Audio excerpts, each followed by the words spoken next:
Buenas tardes, ¿cómo les va? Aquí estamos otro sábado más, lindo sábado, soleado. Y yo la semana pasada les prometí, esta semana, les prometí sorpresas, que fueran a la clase porque iba a haber sorpresas. Bueno, una de las sorpresas ya no es tan sorpresa porque Dolly se apuró a mandarla. Que la idea era que yo se las pasara hoy para que no hubiera anuncios previos. Bueno, lo que ustedes vieron fue la presentación de Judith con ese tango de Cátulo Castillo y Homero Mansi, que se llamó Viejo Ciego, y que esto lo habíamos hecho en una clase abierta hace muchos años, no sé cuántos, pero unos cuantos. Y lo habíamos repetido. Y bueno, yo como justamente hoy vamos a hablar de uno de los autores del tango, de Cátulo Castillo, creí necesario hacer esto que ya habíamos hecho en otra época y bueno, y ahí salió. Si les gustó, me parece bien. Pero no quedamos ahí con las sorpresas, porque hay otra parte que ustedes no la vieron y hoy la van a ver. Y esto queda para la segunda parte del video. Y vamos a meternos con la vida de este hombre, que no es un hombre común ni silvestre, es un letrista de tango, pero con muchas particularidades, muy particulares en el sentido de su personalidad, su forma de pensar, su forma de escribir los tangos. Estamos hablando de Cátulo Castillo. Ya el nombre llama la atención, Cátulo, que no es un nombre común y silvestre. Bueno, ¿y por qué el nombre de Cátulo?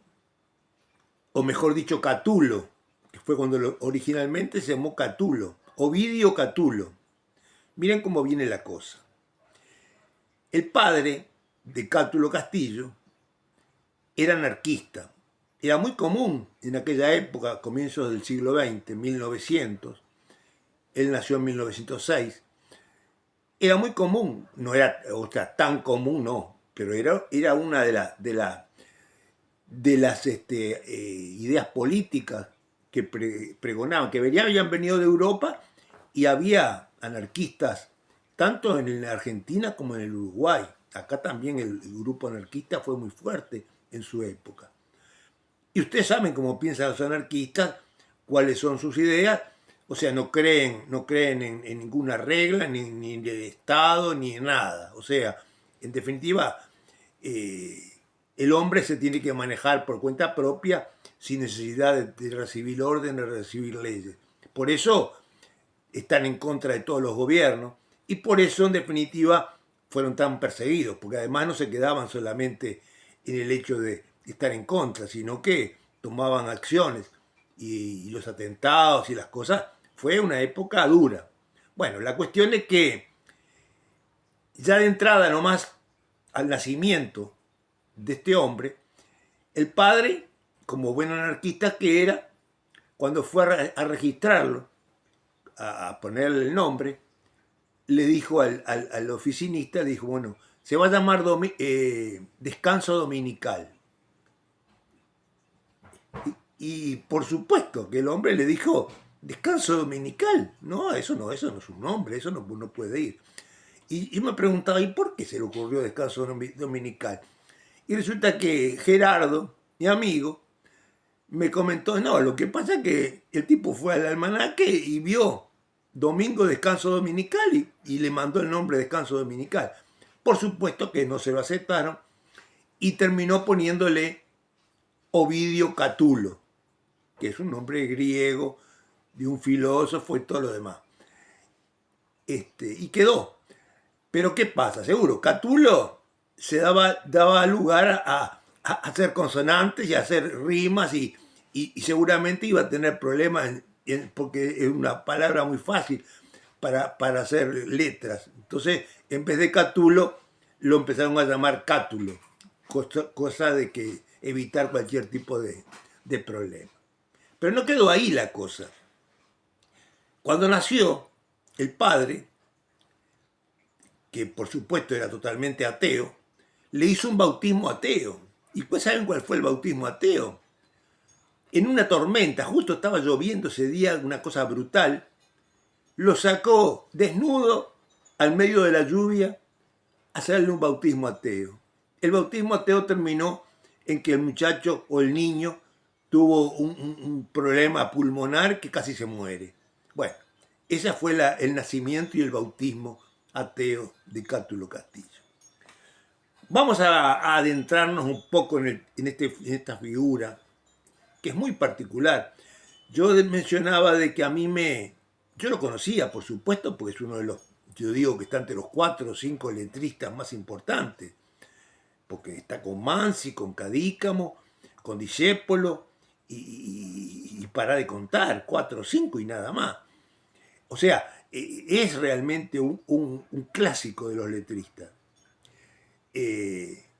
Pero por su forma de pensar, sus letras, sus tangos, son de alguna manera una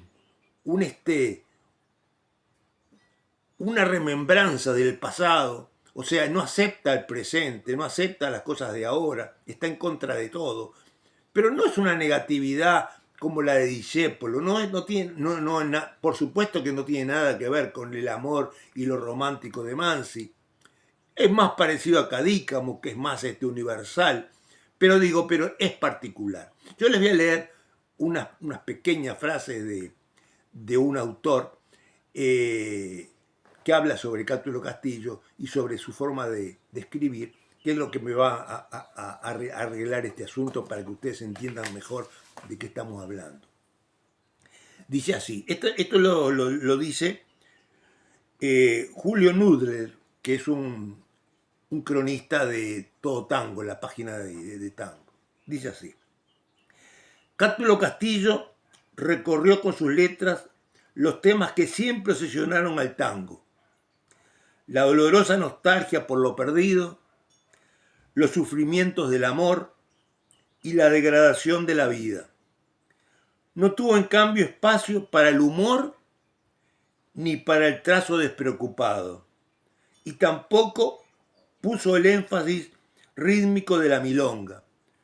La palabra último figura en varios de sus títulos, como dando testimonio de ese desfile de adioses que atraviesa sus letras, donde hay siempre compasión por quienes padecen y un frecuente recurso al alcohol como fuga. Cátulo no se dio como letrista un perfil definido, en lo cual se parece más a Enrique Cadícamo que a Homero Mansi. No alcanza a menudo la calidad poética de este, ni el lacerante poder de la observación de Enrique Santos Discépolo, pero enalteció al género con una obra vasta e influyente, siendo también notable su aporte como compositor. Bueno, vieron que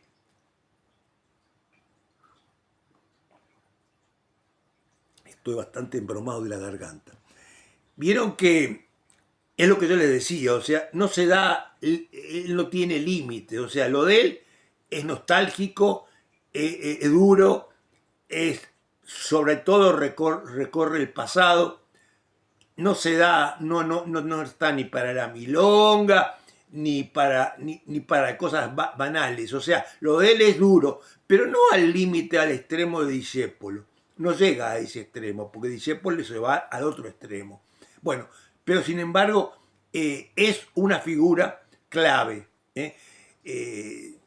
Yo ayer les decía justamente que Horacio Ferrer, que es un letrista de tango uruguayo, que yo diría el más famoso de los tangos, de los letristas uruguayos, lo tenía muy en cuenta, para él era un referente, y lo mencionaba siempre, más que a Mansi, más que a Discépolo y más que a Cadícamo, o sea que para él el referente era Cátulo Castillo. Así que esa es la base fundamental de lo que pensaba este hombre y cómo era. Su vida, por supuesto, fue como pensaba, o sea, si bien era anarquista, si bien era anarquista, en su momento se hizo peronista. Una cosa rara, porque supuestamente si era anarquista uno no tenía ningún interés en la política, ni siquiera meterse en la política. Sin embargo, lo hizo y se hizo anarquista, se hizo peronista. Lo que le costó otra vez tener que irse del país, porque cuando cayó Perón, todos los que eran peronistas, y todos, sobre todo los artistas que eran peronistas, se les cortó y tuvieron que irse. Bueno, esa es un poco la historia, la vida de Cátulo Castillo. Vamos ahora al tema de las letras. O sea, vamos ahora a la parte más importante, porque en definitiva lo más importante no es cómo fue o lo que hizo, sino lo que nos dejó. Porque la mayoría de los tangos de Cátulo Castillo, que tuvieron en su momento un éxito tremendo, que lo han cantado cantidad de cantores de tango, se siguen cantando hoy en día, siguen siendo canciones del repertorio de los mejores, de los que cantan todos los días. Todos, seguramente cualquier cantor, ya sea uruguayo o argentino, tiene en su repertorio 1, 2, 3 o varios temas de Cátulo Castillo. A tal punto, hoy por ejemplo vamos a dar un ejemplo de algunos de los que compuso, pero son muchísimos y todos tuvieron su éxito y todos se siguen cantando hoy en día. Un pequeño agregado a su vida personal. Aparte de, que esto yo no lo dije ayer porque me olvidé, aparte de ser compositor y haber sido letrista de tangos, fue también voceador, pero no cualquier voceador. Llegó a tener el título mundial, el título argentino de su peso. O sea, fue boxeador y ganó como 40 peleas. O sea, eso que se asimila mucho a otro letrista de tango, Celedonio Flores, que también fue boxeador. Bueno, ese era el detalle que yo me olvidé decir en clase ayer y se los digo hoy. Bueno, y ahora después vamos a ir a ver el tema de las letras. Hasta luego.